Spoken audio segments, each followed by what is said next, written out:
What is up, best ball drafters? Good afternoon. Happy Thursday. We've got the Players Championship live. We've got college basketball tournaments going. We got combine results from last week to analyze. We've got the big board at more than 50% full. We've got rookies and sophomores almost hitting 90%. There's tons of stuff to do, but right here, we are back with the bread and butter. We are drafting a big board today. Welcome back. GM, I see you sacrilegious. Yo, Overbet, how is it going? Anyone else, give us a nice little welcome in the chat. Good to see you all. Let's have some fun today. We mentioned in the tweet out there's the QB news. We've got some QB signings. We've got some QB hoopla. We've got rookies and running backs overall kind of disappointing. Really not too much positive surprises from the combine, I would say, other than maybe Anthony Richardson. We can talk through all those. We will jump in a draft. It's going to be fun. Put those questions in the chat if you got any of them. Other than that, I'm going to jump us right in. Let's hop in. Of course, as always, Underdog Fantasy. If you are new to this, if you have been hiding under a rock, if you haven't taken that plunge, sign up today. Join with promo code ETR. Get that $100 cash back match. We're going to jump into a big board. Let's give you all that 10, 15 seconds for the delay, and then we'll be hopping in. Other than that, past couple days have been digging deep into the combine, trying to get a feel for, missed it. Nope, don't want the little board. There you go. Trying to get a feel. Ooh, we filled quickly. Good. Hopefully I got a bunch of you guys in here with me as well. There you go. Already seeing a good amount of familiar names. Very nice. 7 spot, actually one of my least favorite spots. We can get into why I don't like it. Usually it's okay. I think it's 8 that I actually really don't like. 3, 4, 5, 6, 7. Yeah, I'm okay with Diggs. 8 I really don't like because I'm low on Eckler, but it doesn't make too much of a difference with these top picks. Okay. Yeah, combine stuff. Dove pretty hard into all of that over the past couple of days. Have updated the rookies and sophomore rankings. Have updated the big board Underdog best ball rankings. You should see a decent amount of, I wouldn't say there's substantial movement all across the board, but we did learn some things. And then I would say for a lot of like the rookie running backs, we've since been seeing them move up over the past few weeks. We were already a bit higher than the market on those. Now is the time to wonder, how high are they going to go? And if we kind of cool off on them a little, now that we've learned a little more, now that the public is going to, start getting these a little hyped a bit more, do we slow down? We will see. Took a couple running backs, wide receivers completely off my draft board. Someone like Kenny McIntosh. I believe Kenny McIntosh is the UGA back, who, big school, looked decent, but then tested horribly. Reminds us a little of what we saw out of Notre Dame last year. Okay, we are coming back here with the 7th. Kelsey or Diggs. I'm content with either. Overall, do not have much Kelsey because we're taking Tyreek Hill above him. So if Kelsey falls to us, we'll take it. Otherwise, we'll go with Diggs, even though there is a little potential trade rumors with Stephon Diggs right now. If you saw Stephon Diggs put out, whether it was an Instagram post, whether it was a tweet, I don't remember. But it was one of those, it's just business quotes. One of those Davis Maddox wide receiver classic quotes. Doesn't mean a trade. Who knows? I don't know. We were speculating a little within the ETR Slack channels, but obviously his value is going to be greatest tied to Josh Allen. I'm not expecting... I can't really think of a place that he would go to that his value would increase. Kansas City would be the only possibility. But even then, like the reports have been that they're probably going to stick with the guys that they have. Him going to Kansas City, they do still like to spread the ball around. I can't imagine a better spot than what he's got in Buffalo. But if he was traded, you're still expecting him to be the alpha. So I don't think he would drop out of the first round. There you go. Hochberg in the draft with us saying his bags are packed. That is good because if your bags are not packed on Anthony Richardson, in my opinion, it is too late to pack them. Now is the time to kind of start fading him, at least for the rest of the big board. We can reassess when the BBM comes out and we get a better feel for his price tag there. But for right now, yeah, you've already got 40% drafting him in round 18 plus. You've got him being drafted with an ADP of, I believe, like late 12, maybe early 13, but we're starting to see him actually get drafted in the 11th and 12th. And regularly, I'm seeing him drafted ahead of CJ Stroud. And the risk reward profile there just does not make sense from a best ball stance right now. If we take a look at the QBs, let's see where that ADP is right now for Anthony Richardson. 150 with CJ Stroud at 148. Like, insane. Yes, okay, Richardson has a higher upside, but the likelihood of him hitting that and coming into value this year throughout the year is just so low. You may get that playoff aspect, but like we still have substantial upside and a far, far higher mean for someone like CJ Stroud.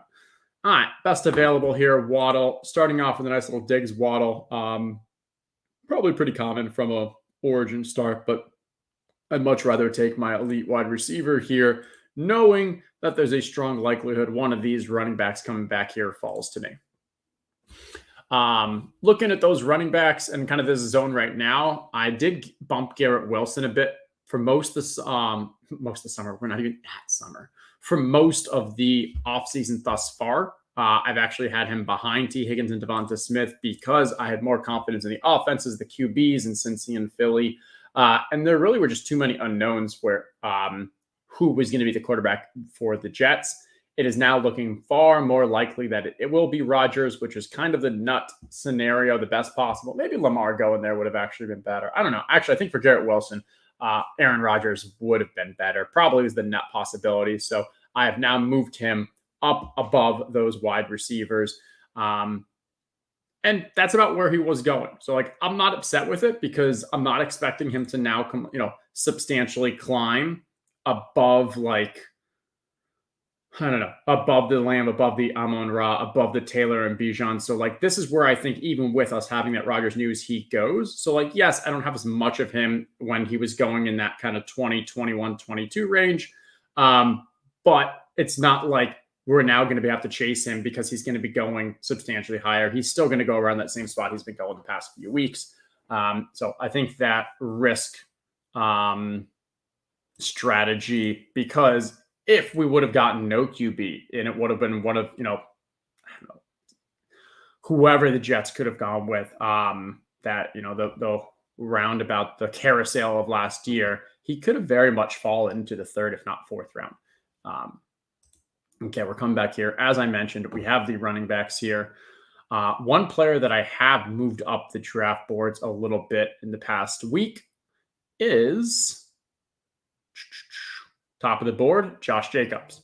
Again, this was another one of those scenarios where he was being drafted with confidence that he was going to go into a place that values him as a bell cow back, that values him in the passing game, and that were just a lot of question marks there. So I've been a little down on him. I had guys like Nick Chubb ahead of him, but now that we know he, back with Las Vegas into that franchise tag, there's a far more likelihood that he's going to perform and be used similarly to how he was used last year, where we got kind of his, his best case scenario. So I actually like Josh Jacobs a decent amount. Obviously not taking him above like the Breece Hall, but I think I've got him right behind Breece Hall, above Chubb, definitely above ETN, definitely above Ramondre. Okay, let's see. Taking a look back at the chat. Yeah. Agreed. 8 is the worst. 8 to 9 is definitely the worst. I mean, hey, I said it from the beginning, but like Eckler, when we started this, his ADP was, I think, 4 point something. It was not 4 to 5. Like, it was insane. And that's when I was 100% out on him. Like, he is way overdrafted. There's too much risk for that offense with regards to how they want to use him and how they want to use their running backs. especially now that you've got Kellen Moore coming in there too. So maybe they go with like, there's just too much unknown. Makes sense that he fell to where he is in that 8 spot. I still don't love him at 8, but I've now started taking him a couple times when I'm in like the 9th spot, 10th spot, and he falls to me just to diversify a little, get a little value against the people who are taking him early on. And of course, in the range of outcomes is still, he could be RB1 of the year. Just far more likely. I like his price tag far more in that kind of 8 to 10 range than when he was going initially to start this in 4 or 5. Wide receiver heavy rooms, 12 feels pretty rough unless you're wanting to go RB, Sacrilegious says. I get that. I agree. The thing is, I am willing to go RB with Taylor, Bijan, Barkley, that crew, because I think all 3 of those have RB1 upside for fantasy. And yes, we know that running backs is fragile. There aren't as many teams as using their RB. Not as many teams are using their RBs in a pass catching role. But if you're able to actually get the RB1, RB2 on the year, or 2 of the top 3, 2 of the top 5 guys, and I think that's very possible with those, you're going to create an amazing team going forward. So I'm willing to do that. But then again, when you take those 2 running backs, I'm pretty much not taking any more running backs until late rounds. Okay, a little bit of a weird spot here. All right, I think it's a good opportunity to kind of talk some Lamar. Put out a tweet yesterday and then was responding again today. The ship chasing guys were talking about this. I'm halfway through that episode. I was just listening before this as well. But yeah, let's start off. We'll grab Mike Williams here. Can it strengthen the wide receivers a bit more? But for Lamar, my concern with the Lamar situation right now. So someone asked me what is my likelihood that I think with regard to the various outcomes for Lamar, him sitting out, him holding out, like him not playing the whole year, him holding out for a few games or other stuff.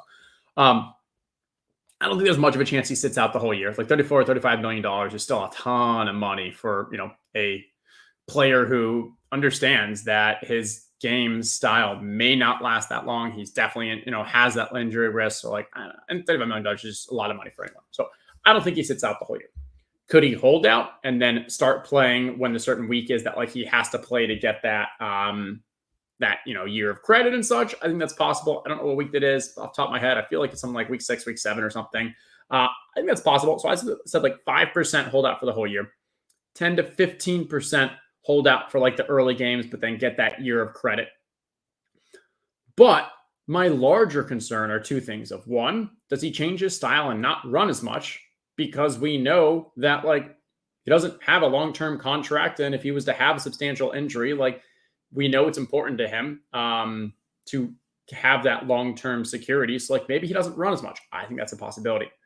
Second thing is, if he was to get injured, and it's even if it's not a major injury, but maybe something we saw at the end of last year, I think he's going to be far more likely to not go back on the field and just take his paycheck, sit it out a little, wait till next year where he's going to make even more in the franchise tag or get a different deal with someone. And then maybe the team's not doing well and now we're hitting the playoffs and he's you know what, I'm just going to hang out. I'm just going to sit out. I don't need this. That's where I think my larger concern is around him. As we say this, he's sitting there on the board at number 40 and we are pick 55. And wow, now I think he is. Now it's too much value not to pass up. All of everything I said is all possible, but that's why I wasn't willing to draft him at his ADP at that, and he was 35, 36. But taking him here at 55, when I'm comparing it, I guess I could go with Justin Herbert. I've got the Mike Williams. Oh, I have no Herbert. No, Lamar. We got to go Lamar. It's just the up. Everything I said is obviously the risks, but also it's Lamar. And so when you're now getting him at 55, it's similar to getting Josh Jacobs in the 9th round last year. Those risks are already accounted for, and we're getting a decent amount of value there. Hochberg goes Keenan here. Hochberg has Fields to start off. Was curious if he was going to maybe try to snag Herbert on the comeback. Maybe I could have gone Herbert here to go with the Mike Williams stack. But the only thing I would have done is like, if I hoped I could, also grab Keenan here, but obviously he would not have fallen. Hawkberg takes him there, and that would have been 10 rounds, 10 picks of ADP. So unlikely. Just a case where give me a round and a half of value, a round and change of value of Lamar, and I'm going to take it. From a Ravens, let's take, put some Dobbins, put some Bateman in the queues just to keep an eye on for now. At least it's a little easier to stack Lamar where you're not trying to go maybe find Kyle Pitts or Drake London or some of these other teams that like you're, hoping that he might go to the team or you're scared he might leave Baltimore. So if he plays, he's at least playing for Baltimore. So we can at least put those in the queue to start off. Okay. Catching up on some of these sacrilegious. I've got 36% Richardson with ADP of 186. Was grabbing it often. Yeah, that's how you want to be. You've got your bags packed for this tournament. No need to be taking him literally at all anymore, unless like he's now falling another 1-2 rounds. You're not even considering like a confidence level in stacking him because there's such a wide range of teams that he could go to. Literally at the top of the draft, you could consider someone like the Raiders or the Panthers in that like late first. Or he could fall all the way to the playoff teams, the Seahawks, the Lions, and have him sit out a year. So like way too hard to stack him. So if you're not getting a guaranteed stack, the only reason you should be taking him when you've got that is if he has substantial ADP value in that draft. But even then, it's not substantial ADP value to the rest of the tournament. Hawkberg asking, what are you doing at 8 these days? Assuming normal top 7, I basically am rotating Devontae, CD, AJB. Yeah, I don't really have a great feel. Occasionally, I would grab the Eckler just because I think I literally have so little of him. All right, coming back to us. Dobbins at 70 is right at ADP. We do it does fit in need of needing running backs. Is there a player here that I just like a lot more than him? Not really. So if we go Dobbins here, we'll have 78, pick 79. We can go Bateman.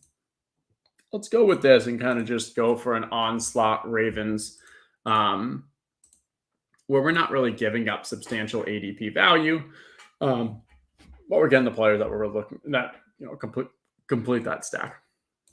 All right, we'll keep Bateman on the queue. Hopefully, no one snipes him.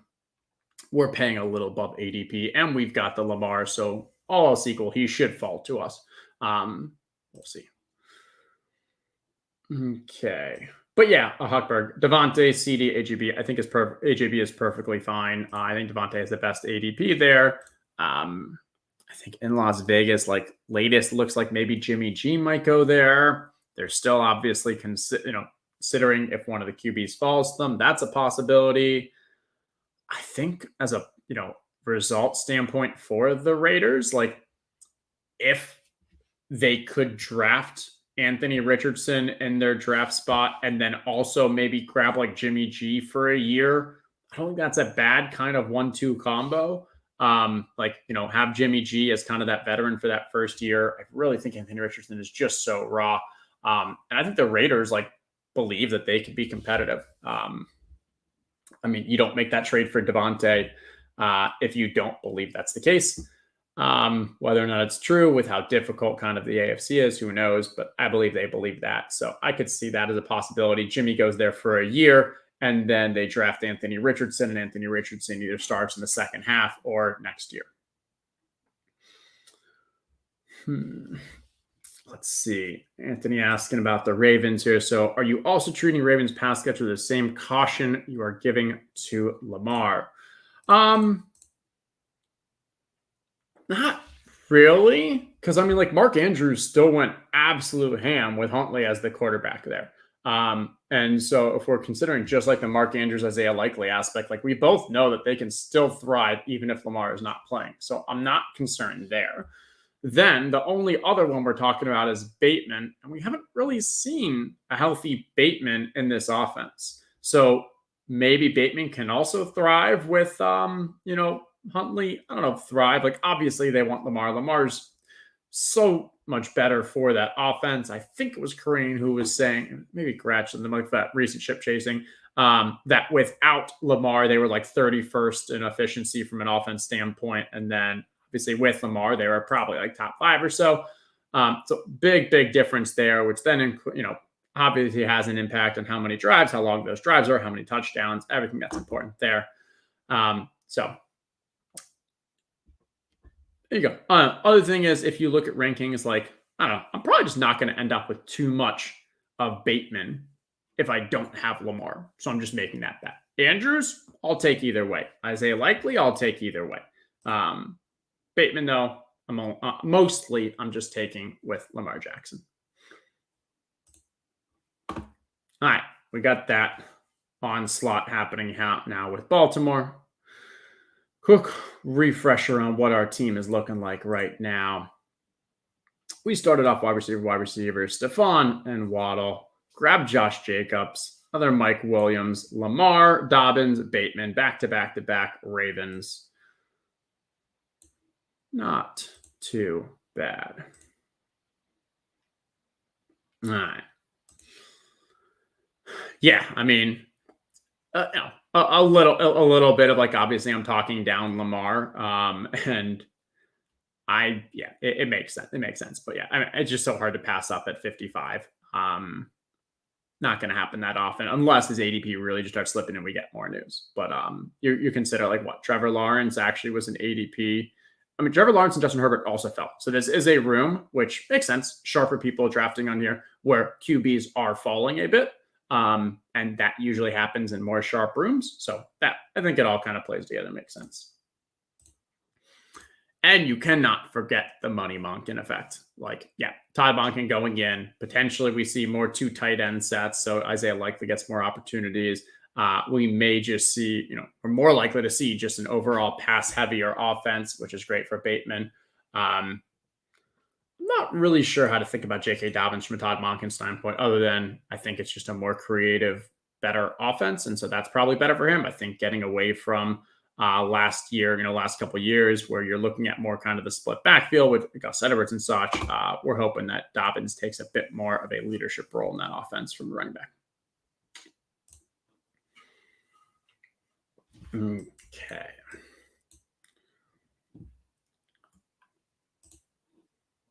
Looking out. So we're definitely going to hold off on QB for a bit. Wide receiver, every other position we're kind of in need of. From my running backs, like, I think I do like Tyler Algier. After Tyler Algier, I think you do get a substantial drop here. There's just a lot of question marks elsewhere. I mean, Tyler Algier's question marks are, do they draft a running back? That kind of takes over more of his role. But I mean, I think they liked him. I think they still probably think they've got another year or so out of Cordero Patterson. So, like, I think decent, and we know that team historically has wanted to run. I expect them to want to run now. So I do like Tyler Algier. I'll take him with this pick. But what I was getting to is after that, like, Miles Sanders, likely going to be a free agent. Rachaad White wasn't that efficient last year. Decent as a pass catcher, but I expect that they're going to want to bring someone in. And then also we just have overall offensive risk because really sounds like they're in the suck for Caleb sweepstakes. And they're just going to play Kyle Trask all year. So that's what it is. Zach Charbonnet, great pass catcher. Not sure what his role is actually going to be. There's just decent amount of question marks with a lot of these guys that I think Tyler has a bit more security aspect with similar upside. So that's why I think it makes sense to kind of put him a little above the others. I have Miles Sanders ahead of these QBs. Maybe, I don't know. I'm still going back and forth on Miles Sanders because the reports the most lately out of Philly is that Miles Sanders is not going to return, that they're going to keep Kenneth Gainwell, but Kenneth Gainwell is going to stay in the same type of role that he was previously. So they'll likely bring someone else in because they believe that, Miles Sanders isn't truly a workhorse, has fumble risk, and likely is looking for more than Philly's able to offer. I mean, hey, Philly's one of the smarter teams. They're not the team that's going to be overpaying for a running back. So wouldn't be shocked if like they bring in someone like a Deonta Foreman, Rashad Penny, something like that to complement Kenneth Gainwell, which sends Miles Sanders to he'll get a job somewhere, but I'm just not sure where. All right, let's see. What else do we got? I know. I mean, the establishing of it to all the Kyle Pitts owners and all the Drake London owners was quite frustrating last year. But there's no question that, yeah, Tyler, they could run the ball 30 plus times a game and we wouldn't be shocked. This is possible as well. It's actually for the rookies and sophomores. I started drafting a bit more Desmond Ridder once the news that they were out on the Lamar sweepstakes kind of came out, because I don't think Desmond Ridder is the guy, but it could be very possible that they're not going to have the guy this year, and they're just content using someone like Desmond Ridder, allowing that team to they've got so much young skill players like Kyle Pitts, Drake London, Tyler Algier. Wouldn't be shocked if hey, Desmond Ridder as a quarterback, if they let Desmond play the whole year, just see what they got, assume that they're not going to do well, and then hope that they can get Caleb Williams themselves. Definitely possible. All right, coming back around to us. What was Al talking about? Tua Waddle stack, I believe. I think he was saying from me. Yeah, Tua Waddle would have been nice, but Tua did go. Daniel Jones, we do not have any Giants here. We do not need to reach for that. Juju is one that I think is a bit of a value right now. Most recent report out of the combine, out of Indy for Kansas City, as they'll most likely stick with, unless you want to go with an Njoku or Freiermuth. No, let's just stick with right now. We can always get our tight ends late. Report out of Kansas City is that they are most likely just going to stick with the same wide receiver core minus Mecole Hardman that they had last year. That's honestly probably best possible news for Juju. Not surprisingly, you get to continue to be tied to Patrick Mahomes. I think there is a range of outcomes for Juju where, no, I'm not going into this season with the same kind of upside scenario that we were hoping for last year. But I am willing to consider that when Juju was healthy, there was, I'm trying to pull up the game log in another tab right now. Let's see, there was that 3 or 4 game run where we had 100 plus yards or a touchdown in each game. Let's pull this up. All right, week 6, 5 targets, 5 receptions, 113 yards. Week 7, 8 targets, 7 receptions, 124 yards. Both of those games had a touchdown. Week 8, 12 targets, 10 receptions, 88 yards. And then week 9, he got hurt. Had that 3 straight game with almost 113, 124, 88 yards, 2 touchdowns. And then was hard to really ever see him come back because the next 2 games he was hurt. He then had another 2-game stretch where he had 11, 10 targets, 9, 10 receptions, 74, 88 yards, 1 touchdown in one of those, doing well, but kind of disappeared after that. Maybe it was the cold weather. Maybe it was something with the strategy, may have been injury. I don't know. But I still think in that offense, yes, Kadarius Toney sounds like they want him to play a larger role, which makes complete sense. But Juju can still be a great number 2. And honestly, it'd probably be best case. It'd probably be best case for Juju if Kadarius Toney could actually turn into an alpha number 1 wide receiver, take over the best cornerback, take over the attention of the defense, and allow Juju to be that complementary piece. That may be the best case scenario for him. So I think that 109 right now is a little bit of a value. Position of need for us is tight end. Pat Freiermuth, 3rd year he's entering right now, and massive, substantial improvement in the first 2 years. Good connection with Kenny Pickett. Could see him having a bit of a kind of 3rd year breakout. I don't know. It's hard to even say breakout because he still had a very good, decent year last year. We just know he's a focal part of that offense. Deontay Johnson and his 10 targets a game are going to be gone. So that opens up more opportunity for someone like Freiermuth. I like him as kind of one of the last, of a tier of tight ends, I would say. All right, need some water.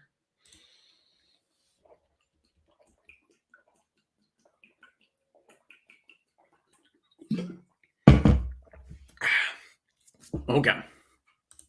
Andrew Luistro saying he would have taken Cousins over Tua with Hawk, but that didn't happen.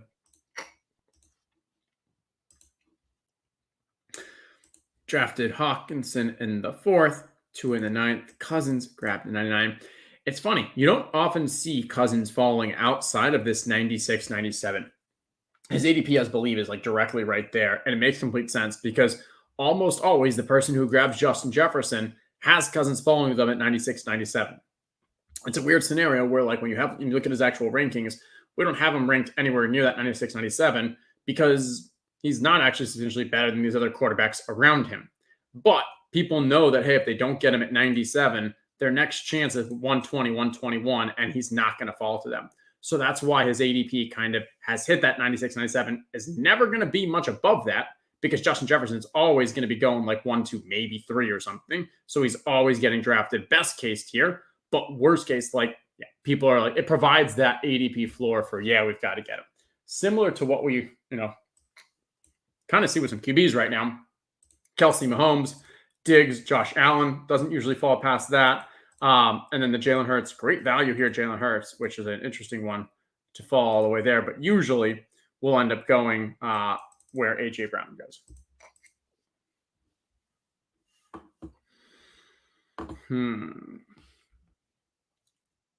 Does it make sense? Are we looking for any other QBs right now? Almost all of our other QBs stacks have already been drafted other than Pickett, so nothing there attractive. Running backs are all pretty ugly right now. I do not want to get David Montgomery. I'm just going to queue up Dawson Knox while we continue to think about this. There's no wide receiver like this. This is the dead part of the draft, and Geno and Kyler don't really do anything for us. Let's just grab Dawson Knox. We do have Diggs, so we're getting a little Buffalo non-Josh Allen stack I don't hate. You can make a bet on that offense, and you could have like a big game where, hey, they make a strong run at the end of the season, and you don't need Josh Allen because, you just don't want to devote that draft capital. Instead, you got someone like Jalen Waddle because virtually no one is going to have Josh Allen, Stephon Diggs, and Jalen Waddle. So just touching on that, there are times you can stack a team without paying for their expensive quarterback. Now, the cheaper quarterbacks, if you're going to stack, you almost always want to include them because if you've got 2 pass catchers that have great seasons, quarterback that's being drafted ADP 140 likely far surpass their ADP value of 140. Maybe they actually should have been drafted at 80, 90. So it makes sense to draft that. But someone like Josh Allen, Stephon Diggs, and Dawson Knox could both have great years, far surpass their ADP. And Josh Allen, who's being drafted at like 16, may actually still have been a bad value at 16, or maybe it met his ADP. Okay, coming back around. Pick 138.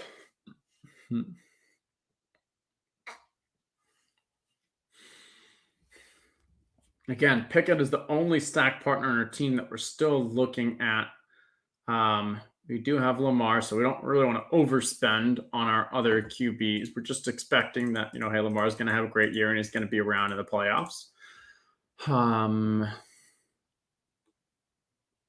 Okay, Kyler just goes. I was looking at the Kyler Rondale. You can get a little backdoor stack. We have Las Vegas. We have Jacob. We could grab Hunter Renfrow. It's a bit of a reach, but then most of these are. From a running back standpoint, I don't know. Maybe we should just bite the bullet here and grab a running back. I'm not that. I think Elijah Mitchell. Let's go with the ADP aspect there. Maybe Sean Tucker should be a little lower. Never really been that high in Sean Tucker, but Underdog has been very high in him from an ADP standpoint. So we tried not to just be way behind. As you guys know, I've been very high on Devon A-Chain, who literally got taken the pick before Hochberg. Where are you in the chat, Hochberg? I didn't even know that I wanted him at that point because I wasn't looking at running backs, but that is who I would have wanted. Had the great combine that we expected. When we take a look at with his combine, he was, weighed in, height measured in at 5'9", weighed in at 188, ran his 4.32, which is phenomenal. Yes, a little on the lighter side, but we expected that. Still very, very bullish on him. And we've seen his ADP going up. So enjoy the A chain. All right, let's take a look. What have we been getting ourselves into? It's just such an it's funny how historically rounds 10, 11, even 12 are where there's running backs that I really like.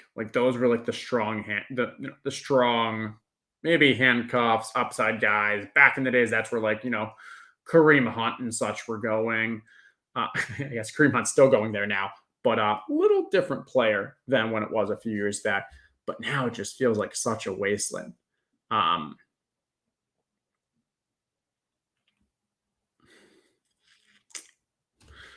Running back does get so ugly, but I think that's part of the reason why this year I do hey, if you end up at 12 spot, grabbing 2 there is not bad. If you grab Christian McCaffrey, you can go, usually you end up with a wide receiver here and you're stuck with one of the other running backs here. But I don't mind that Breece Hall, Nick Chubb, Josh Jacobs. I do think it still has elite upside. The dead zone's interesting this year. I guess it's always interesting, but it's one of those things where you have guys that Cam Akers finished the year with 20 plus touches in almost every game, could very much be a workhorse. Same thing Pacheco and such. But also all these guys may not have any desirable role as well. There's just big risks and stuff. I think it's probably the round 9 guys are the ones that I do like. Khalil Herbert, Brian Robinson, AJ Dillon, that historically maybe we're going in the 12th. So maybe we just got a little smarter on them. All right, we got 1 QB, got 2 tight ends, got some strong wide receivers. Could grab a Gibson here.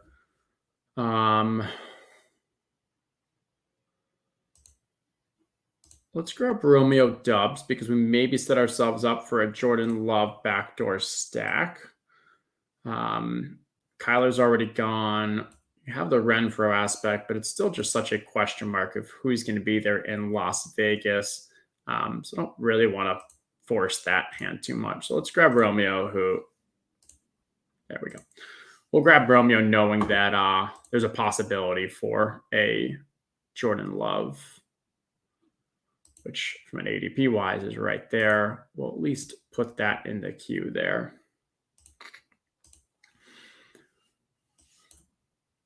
Okay. Curious chat. You're looking at the team right now. Where in your minds should we really be focusing the rest of this draft? Because it's a 20-round draft. We've got a few extra players. What do you think the structure should be? What would you say that we should be doing from a focusing on getting more of the next couple picks? So focusing on the talent aspect. Curious to hear your thoughts there. I'll put some of them up on the screen as I think through what I'm considering for a structure here. Normally, I've been doing a lot of the 3 QB, 3 tight end builds.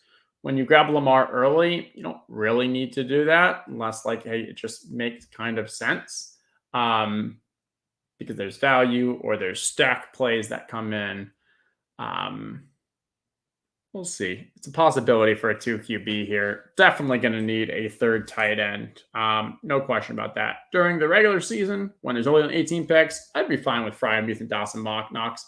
You got 2 guys who have kind of some weekly upside, but you're not investing too much in the position, which I'm perfectly okay with. All right. So sacrilege going with a 3.683 or a 3.593 for me from this spot. Yeah, I think those make sense. All right, let's go back. So we have Jordan Love. Anthony Richardson was, looking, but he went there at 154. Makes sense. All right. We'll cue no need for Matthew Stafford. Nothing that we're stacking or anything there, so we can ignore that. I don't love Jordan Love. Sorry, I did not mean to do that at all. But we got Romeo. We needed another QB. Gives us the possibility, if we want to just go with two QBs, we can. We can also consider kind of grabbing a late guy as well. We didn't have a need to grab one of the other positions.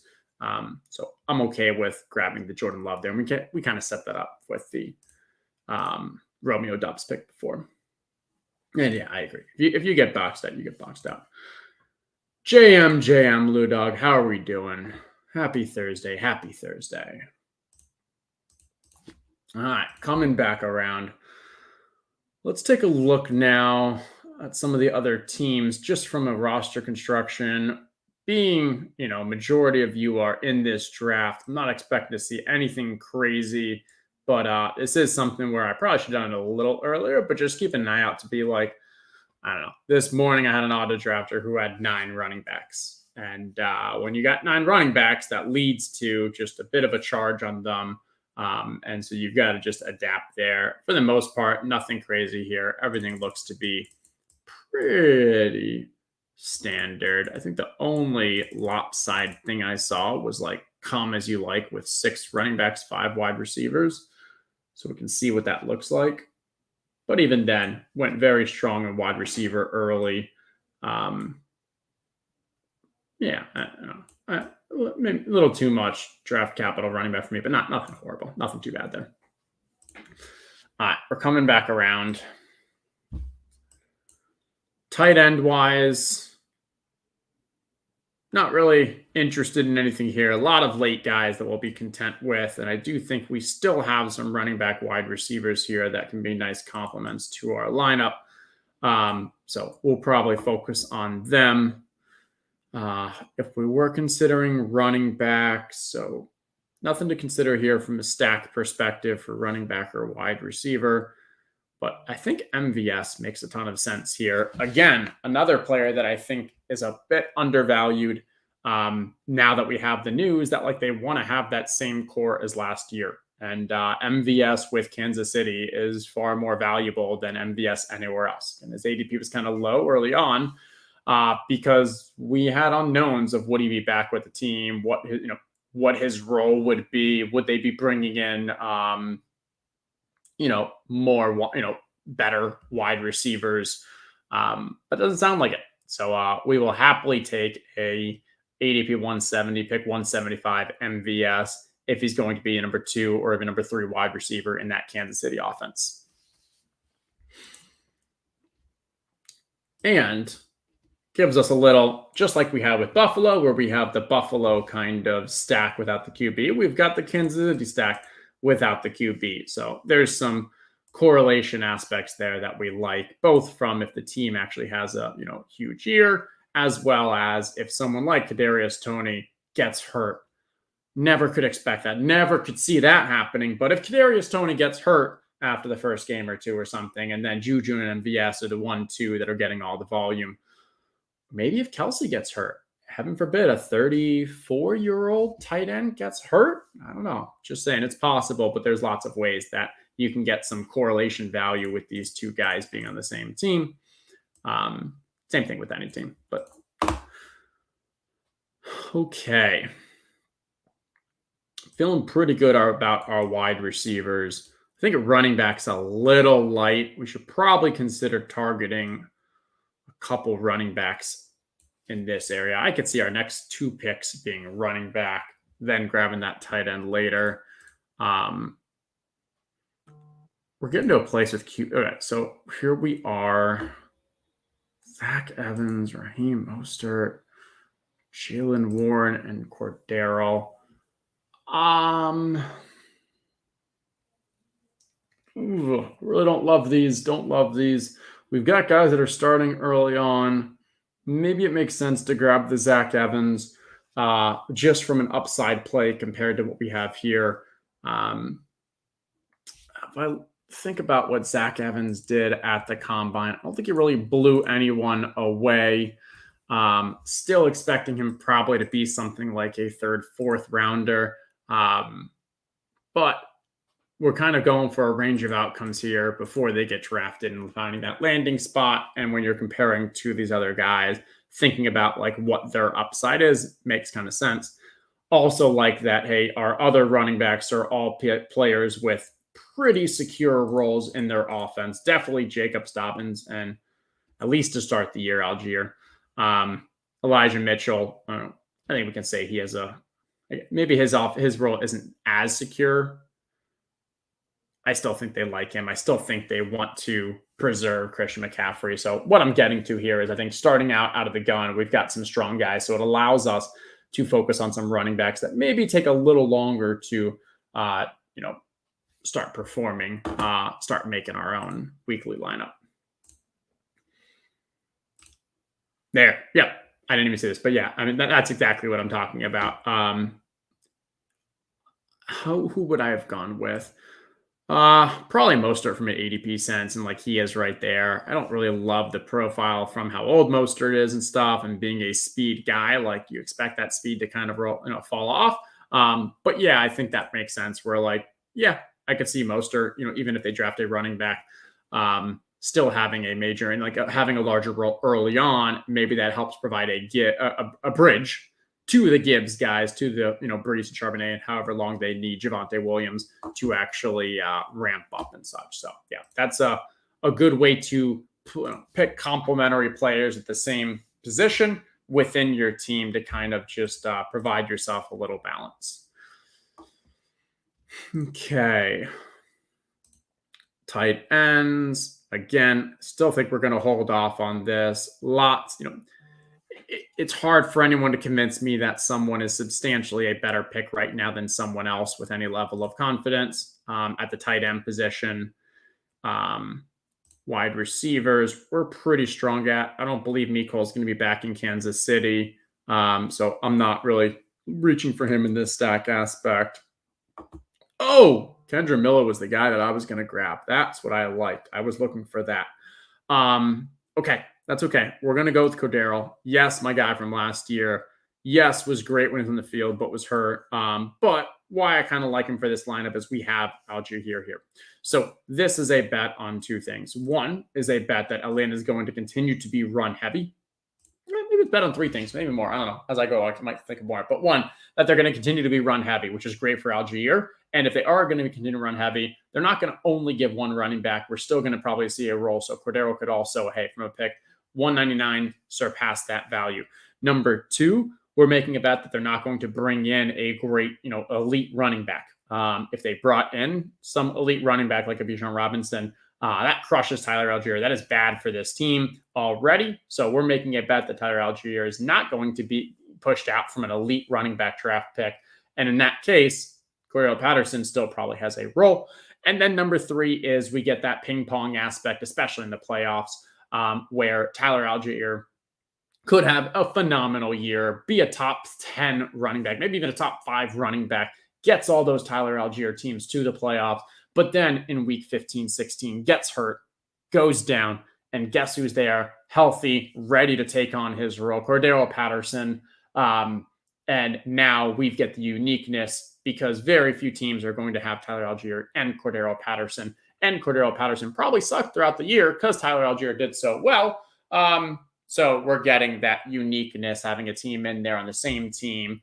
We got to get crazy to win whatever I guess for this one, it's 200K. Yeah. So just some thought process there. Okay. I think we're done with running back now. We've got 3 more picks. We know we need tight end. And then we can call it 2 luxury picks. We probably still need 1 more wide receiver because 7's a little light. So we're going to go wide receiver and tight end with these next 2 picks in one of those orders. And then we have a luxury pick that we can figure out. All right, let's go with Tyler Conklin. Thought process here is that they brought in 2 tight ends last year, Tyler Conklin, and wow, I am blanking on who the other one was, CJ Uzomah. Conklin clearly beat out Uzomah as the pass-catching tight end. Had a pretty decent year last year. 500 yards, 3 touchdowns. Now, What if we include Aaron Rodgers? He obviously has not gotten any kind of ADP bump yet, but now that we have more confidence that Aaron Rodgers is going to be a Jet, I like Tyler Conklin as kind of that pass catcher role for Aaron Rodgers. Great in the 18th round. Fryermuth, Dawson Knox, Tyler Conklin. And like from an age-wise, I believe Tyler Conklin only like my guess is 27. Let's see. Tyler Conklin is 27 years old. Give me a pat on the back. There we go. July 30th. This will be his 28th season. Not a young gun, but still not old by any standard. Can still have a great year in that offense. Okay. Here we go. Coming back around. How's everyone else feeling about their teams? Let's see. Who we were talking to earlier. We got AL out here. We went with the Tua grab. Ended up going with a 3 QB Tua Bryce Stafford, grabbing that Stafford falling value. I don't even know if he and he had Cooper Kupp. Great stack value there at pick 165 for Matt Stafford. Let's see from a rookies. Where did some of these rookies go? CJ Stroud went to Ingstrom as his second QB to pair with Deshaun. Where was that Anthony Richardson? Anthony Richardson goes with Geno. And let's see any others. Oh, and Josh Allen. Oof. All right. That's Josh Allen. I love Josh Allen and Anthony Richardson as a 1-2 combo, to be honest. Or at least I did earlier on when it was Josh Allen, and then you could get Anthony Richardson like the 18th round. Because Josh Allen can pretty much do it on his own. But what you're getting as well is in the playoffs, assuming Anthony Richardson plays, you're getting someone who actually has the upside to outscore Josh Allen. Or if Josh Allen has a bad week, like you still want to have that Anthony Richardson aspect. So I'm okay with those two, but I don't think Geno plays much of a role. Maybe you had a stack aspect. Yeah, you had Tyler Lockett, so that's probably why you went with it. And I get it, but hey, probably should have just gone with the Geno and Lockett and passed on the Anthony Richardson. Just my 2 cents, though. Just my 2 cents. Okay. Another question, sacrilegious. In Big Board, where the information we have isn't likely to change as much compared to how it does over BM, how do you pace your entries? Find maxing out early, or you want to have bullets left to the end. I went a little heavier early on before the combine and such, and before people kind of knew who some of the rookies were, because I thought there was some decent value there.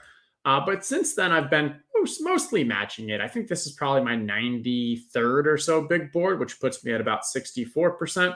And I think the big board is about 54% full. So I'll probably just stay mostly in line with it as it continues to fill. I'll definitely want to fill it up. But agree, it doesn't have the barbell kind of discussion that we talk about for the other one. All right, we got Richie James, we got Darius Slayton at the top of the queue. Both of these, I think, have unique stories you can tell why they're going to increase in value going forward. Richie James shining near the end of the year from a touchdown standpoint and just usage, and Daniel Jones being back, so maybe a rapport standpoint. Darius Slayton getting his first chance away from New York. It's a very poor free agent rookie class, so maybe he's actually gets a little Zay Jones treatment and is desired. So I'm fine with either of those guys. Their ADPs are close. I like Richie James from an upside scenario better, a little more, but I'm okay with either. Okay, now we are at that 2-6-8-3. What do we want to do with our luxury pick? I'm not a 4 tight end guy, so I'm not going to do that. Wide receivers. We got 8. We went wide receiver early with another Mike Williams quick follow. We have a strong wide receiver core, if you ask me. I'm pretty happy with that. Running backs, we're kind of average. We're meh. This is kind of the running back room that you get when you don't draft one in the first 2 rounds. I still think like Josh Jacobs can have RB, top 5, top 3, top 5 RB results based off what we saw this year. I think Dobbins and Algier can very much be like top 12, top 15 guys. We're just not we just don't have nearly as much of a pass catcher opportunity. Elijah, I think I see more as like kind of the spike week can have the big games because of that offense where, hey, they want to use him. The team puts up 40. Christian McCaffrey, they sit down. Elijah gets his 80 yards and 2 touchdowns or such. I could see us grabbing another running back if there's someone that we liked. Oh, the sneaky one that I was considering was Desmond Ridder because we've got these 2 Atlanta guys. Maybe we just want to make a bet on the efficiency of the offense and grab Desmond Ridder there. But no, line of scrimmage decides I'm going to go 4 quarterbacks and draft Desmond Ridder. Naked Desmond Ridder alone. Ah, the tilt line of scrimmage. That's okay. Okay. No run. That takes out any of the QBs really of interest to me. Could go Tyler Huntley with a weird, like, I don't know. Tyler Huntley just doesn't have the upside, like a ping pong aspect of the Lamar situation, but I don't think we want to do that. So now we're just looking at running backs. It is ugly with the running backs. Oh, I don't like anything here. Oh, what have you done to us? Why is it so bad? Do we just grab Devin Duvernay? No, I don't want to do that. We're at 10 seconds. There's no one I want. This is so ugly. Okay, let's grab Zamir White for the Josh Jacobs ping pong narrative. Maybe Josh Jacobs gets hurt in the playoffs or in the season, and Zamir White comes in and they actually use him, even though they didn't use him at all last year, and he was such a worthless pick. But there's really no one else you want to draft in this running back this late. It is ugly. If CEH was there, I would have gone with CEH. That's the one. I think he's picked his ADP 225 that I've really been looking at as a 20th round when I really need the running back like final pick. But oh, that's a lot. That's a lot.